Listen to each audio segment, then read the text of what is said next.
Sasa ndio iliyoko ndani. Sasa ndio maana mheshimiwa nikasema kwamba iliyoharibika ni mingapi? Hatujahesabu.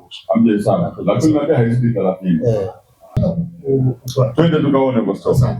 Ni majibizano baina ya mwenyekiti wa CCM mkoa wa Tanga Rajabu Abdalla pamoja na mkurugenzi mtendaji wa halmashauri ya wilaya ya Kilindi John Mgalula kuhusu kupotea mifuko 140 ya saruji pamoja na mingine 100 kuharibika kwenye mradi wa ujenzi wa hospitali ya wilaya hiyo.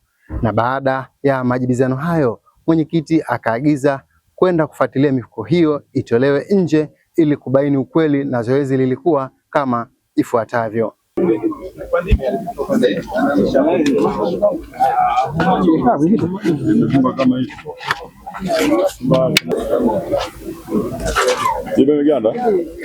Baada ya kubainika kuwepo kwa mifuko iliyoharibika pamoja na mingine kupotea, mwenyekiti Rajabu akatoa maagizo kwa mkuu wa wilaya kufuatilia suala hilo na kuchukua hatua, huku chama nacho kikiahidi kufanya hivyo. Na mmoja kati ya waliohusika kuiba hiyo mifuko 145 ni mmoja kati ya mafundi ambao nyinyi mmewapa kazi hapa. Mmoja kati ya waliohusika, ukiacha fundi, ni mlinzi hapa. Hivyo ndio vitu ambavyo tumevigundua. Sisi hatuwezi kukubali.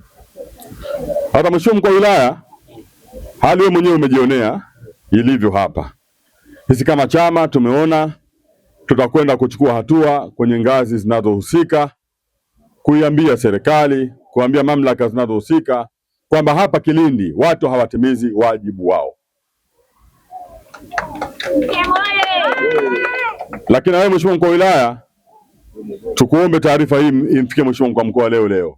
Kuhusu kupotea kwa mifuko hiyo ya saruji pamoja na mingine kuharibika, mkurugenzi mtendaji wa halmashauri ya wilaya ya Kilindi John Mgalula akaelezea tukio hilo kwamba hata walinzi wanatuhumiwa kuhusika. Mwanzoni tulikuwa tunafuatilia mingapi imeibiwa na kwa nini imeibiwa.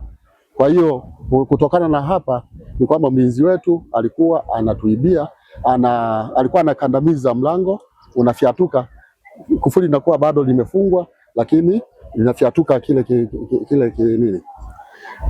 kikomeo. Kwa hiyo ile komeo likifyatuka wanabeba mifuko. Kwa hiyo wakawa wamebeba mifuko 145.